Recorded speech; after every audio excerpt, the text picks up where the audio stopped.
March 17th, St. Patrick's Day. St. Patrick's Day. And the look of the Irish. I want to talk a moment about two things. One is luck, and the other one is so-called St. Patrick. Now, this saint is another invented saint in hagiography. There is so much mythology that is tied to Christianity, and this is just another one of it. We have placed in Northern Paganism poem Sword of Glory. We have written about this so-called Saint Patrick on page 40. And we go into detail. We explain several different areas of the mythos behind him. The ridding Ireland of the snakes, the three-leaf clover. That is in this book, which is also one of the 6 that are included in this book, where we've combined 6. Luck. I'll return to Saint Patrick momentarily. Luck, though. Today's perception of luck is not what the perception was to our pagan ancestors. You weren't lucky or unlucky. That's not what they believed. You had luck or you had no luck. So how did you get luck? In Swedish, it's pronounced lycklig. Lycklig. You created situations. You created circumstances in your life that would turn out favorable, that would show your vision, your preparedness. The steps you took would then have a favorable outcome, where as someone who had not planned would have no luck. They may have catastrophe. Not because they're unlucky, but because they did not take steps to ensure they had luck. Let's just use an example. Let's use, well, snowstorm. A blizzard that lasts for days and days and days. A person who prepares, knowing that the winters are harsh in the north, will have ample firewood. They'll have a store of water and food. They'll have candles, oils for their lanterns. These are things that prepare you for a blizzard, where today where you'll lose electricity, the ability to maybe heat your home and cook your food. So you have a fire, you can melt snow for water. A person who doesn't prepare has none of them. Now, they have got to essentially make themselves a thrall of the person who had luck, who prepared.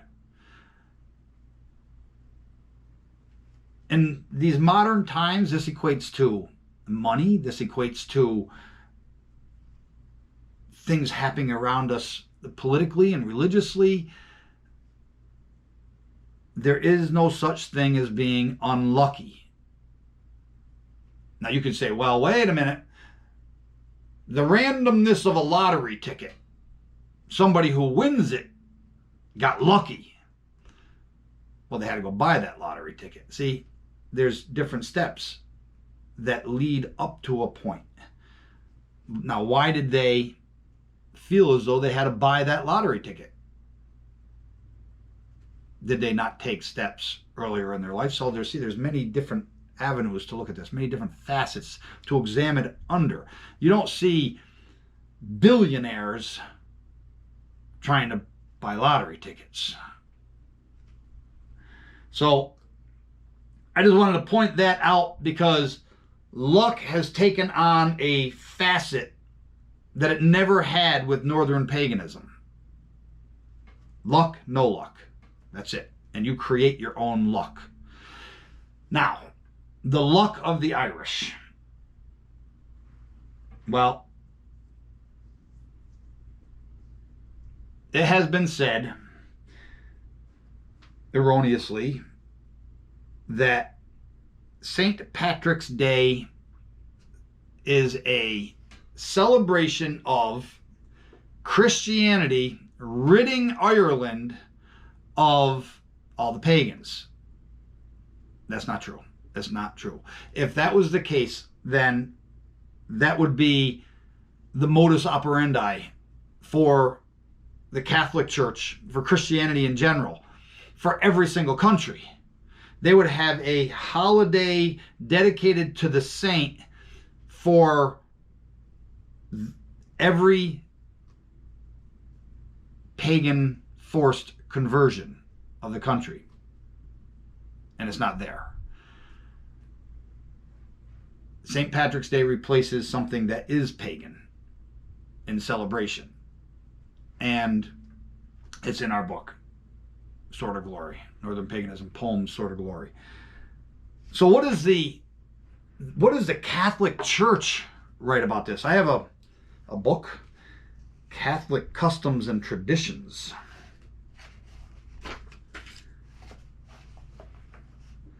I'll just read this little section to you about St. Patrick's. The feast day, quote, the feast day of St. Patrick, March 17th, has taken on many secular features with parties and parades. This is due to the influence and political power of the Irish Americans after their immigration during the 19th century. St. Patrick is their patron. All right. Immigration during the 19th century. That's a very soft language. Many of those Irish were forced to emigrate to the Americas. So, continuing. Much of our information about St. Patrick comes from his own writings, especially from his Confession. He was born a Roman citizen of wealthy parents in the British Isles about 385. When he was 16 years old, he was kidnapped by pirates and sold as a slave in Ireland. He worked there as a shepherd for 6 years, experiencing a spiritual awakening and divinely inspired dreams. Then he escaped to France, as promised in a dream, and eventually was reunited with his family. Years later, he dedicated himself to the study of religion under St. Germanus at Auxerre, France. I think I said that right. And was ordained a deacon. He desperately wanted to return to Ireland and the place and people of his enslavement, but was rejected at first by superiors. He was finally ordained bishop by Pope Celestine I and returned to Ireland in 432. There he ministered effectively for 30 years, baptizing thousands, including whole tribes, and establishing parishes and religious communities. The efforts of St. Patrick were resisted. Wait a minute, I thought he did the whole communities and everything. But okay, forget that contradiction. The efforts of St. Patrick were resisted in an organized way by the Druids, pagan religious leaders and sorcerers among the Celts. Legends tell of St. Patrick's miracles. See, you got to do miracles to be sainted, right? Okay, and these miracles may be done in dreams. Who knows? But the legends tell of St. Patrick's miracles as he gradually undermined the power of the Druids among the people. Not long after his death, in about 461, Patrick's disciples completed the conversion of the Irish nation. Legends about St. Patrick became so popular after his death that it is now hard to separate fact from fiction. The best known of these is that he charmed all the snakes in Ireland into the sea where they drowned. Please read that. Page 40. Another, which is possibly authentic, led to the custom of the wearing of green.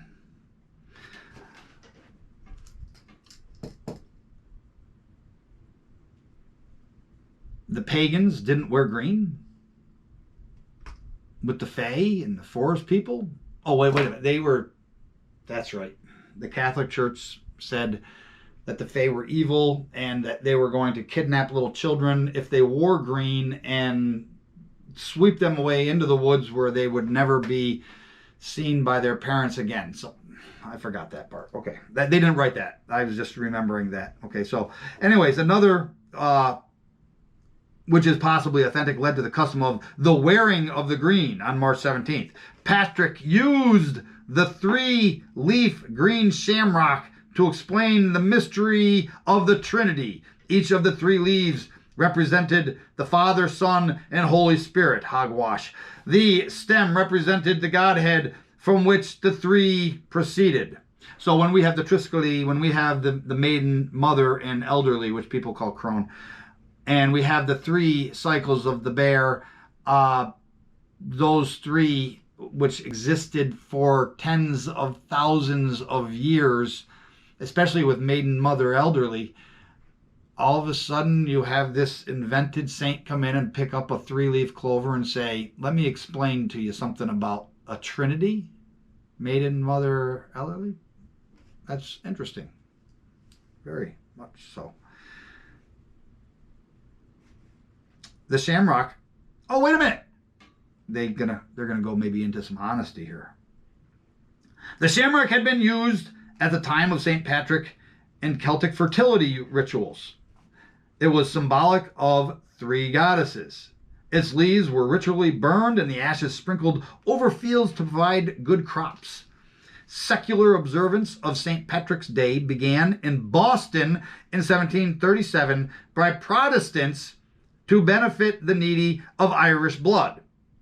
This tradition continued after the Revolutionary War under joint Catholic Presbyterian coordination. The most famous celebration is the St. Patrick's Day Parade along New York's Fifth Avenue, which, I don't know, I haven't heard anything yet, but I don't know if de Blasio is going to cancel that this year. I don't know, with his whole, it's COVID. Anyway, St. Patrick's Day, an invented saint, with an invented day assigned to him, because they replaced pagan seasonal celebrations, pagan seasonal occurrences with something Christian after they force converted our northern pagan ancestors. And every conversion of every nation, of every peoples that were northern pagan, was by force. And then they put this covering, like lipstick on a pig, that they technically, according to the Bible, should not be eating, along with Muslims and Jews. The pig, that is. They can eat all the lipstick they want. So, luck. The foresight and good planning. You know, here's some no luck. When England came in and took the ancestral homeland of the Irish and gave it to their nobles, the wealthy. And they said, well, you can still farm it. We'll just own it. So land that had been owned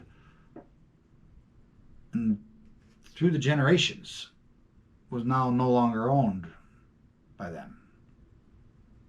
Lucky, I guess. But then, see, then they passed enclosure laws. Well, first those Irish they did have to pay part of the crops to those nobles. It wasn't just, they weren't just allowed to be there for nothing. But then they passed enclosure laws where they fenced in all those nobles. Then they fenced in their new ill-gotten land. And then they kicked the Irish off the land. So now we have all these people who had farmed this land in Ireland for just generations upon generations. Now they not only don't have the land anymore, they can't even farm that land to feed themselves and their families. So they started doing work for hire. They started becoming beggars. Is that luck? That's criminal behavior on part of the wealthy class.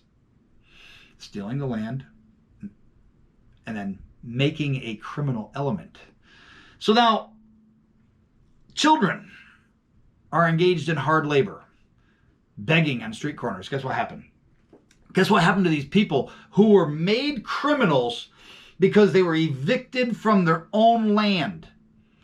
Guess what happened? They were swept up and put onto criminal ships. Ships waiting in harbor to be filled. So if you were one of the unlucky ones to get swept up on that new shipload first, which had hundreds upon hundreds of people packed on board, then you may have to wait a week, 10 days, 2 weeks until the ship is full, because all that costs money to the wealthy. And then once that ship is full, because they're criminals, they were arrested for being vagrants, vagabonds, begging, because that's where the laws led them. I'm sure they would have much rather had been farming their ancestral homelands. Then they were brought to the United States of America as criminals. The United States of America, well, it wasn't called that then. It was still colonial America then. But colonial America was the dumping ground of all those criminal Irish people that had no luck. Every ounce of luck that the Irish got in this country, they clawed for. Mining towns, railroads, bridges. This country was built on the backs of people like that. The Irish, the fighting Irish.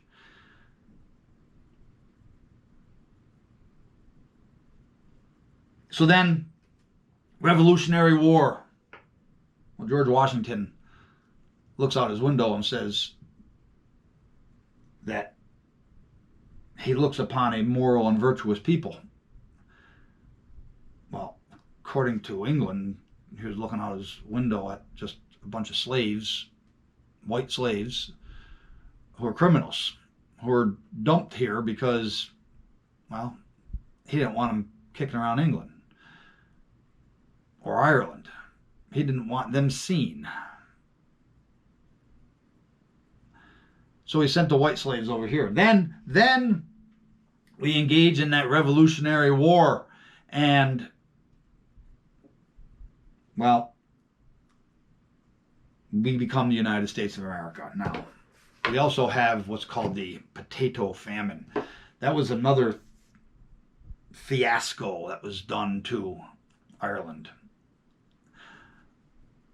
Ireland had plenty of potatoes, they had plenty of livestock, but when England was failing, they took the food from Ireland to make sure England survived.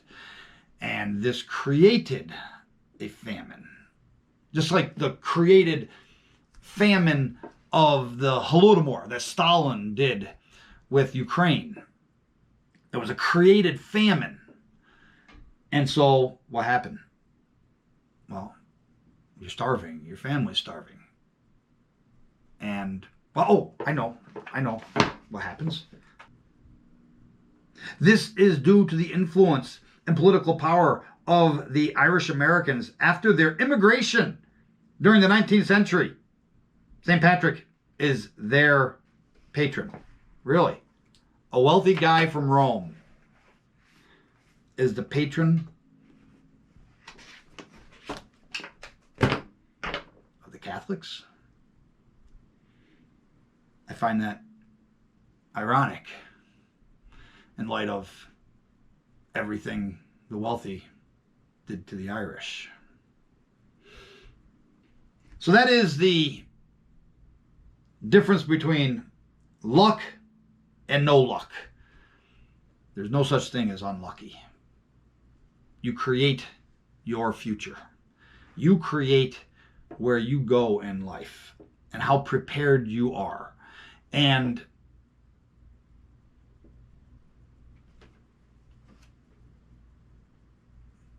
there will be many people who try to knock you down along the way. But it's not about the stumbling and being knocked down. It's about clawing your way back up. And that is where I will end this video. So till next time, or till's nästa gång. Good hälsa.